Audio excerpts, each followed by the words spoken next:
వేషం ఉంటే ఆ వ్యక్తి నిజమే ఉంటాడని నమ్ముతాం.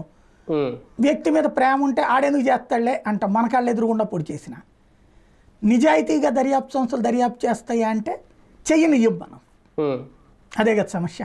కానీ సార్ ఒకటి అంటే ఇక్కడ సునీత గారికి రావాల్సిన క్లారిటీ అంటే ఆమె ఇచ్చిన దాన్ని బట్టి ఫస్ట్ ఎవరైతే రామ్ సింగ్ ఉన్నారో ఈ పిఏ కృష్ణారెడ్డి ఇచ్చిన ఫిర్యాదు మేరకు విచారణ చేసిన అధికారి ఆయన ఇచ్చిన నివేదిక మీద అనుమానమా మరొకసారి ఇప్పుడు సిఐడి విచారణ జరిపించడం అంటే ఆమె ఏం కోరుకుంటున్నారు ఇక్కడ?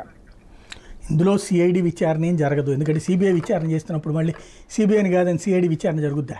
అంటే బేసిక్గా దీని మీద ఆమె అడిగేది ఏంటంటే ఇతను వేరే కంప్లైంట్ పెట్టాడు కదా వీళ్ళ మీదన, రామ్ సింగ్ను వీళ్ళు కలిసి బెదిరించారు మమ్మల్ని, వాటి మీద సిఐడి దర్యాప్తు. అతను అది కోర్టు ఆదేశాలతో వేయించినటువంటి దర్యాప్తు, దాని మీద కంప్లైంట్ అది కోర్టు విచారిస్తుండగా ఇప్పుడు ఏంటంటే కోర్టులో మేము విచారిస్తాంలేండి అని ప్రభుత్వం వాదించాలి.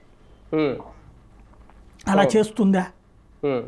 కోర్టు అంగీకరిస్తుందా? ఇస్తే మళ్ళీ పై కోర్టులో కొట్టేస్తారు. అది మీరెవరు డిసైడ్ చేయడానికి అనేసి ప్రాక్టికల్గా ఆ కేసు కూడా నిలిచేది కాదు.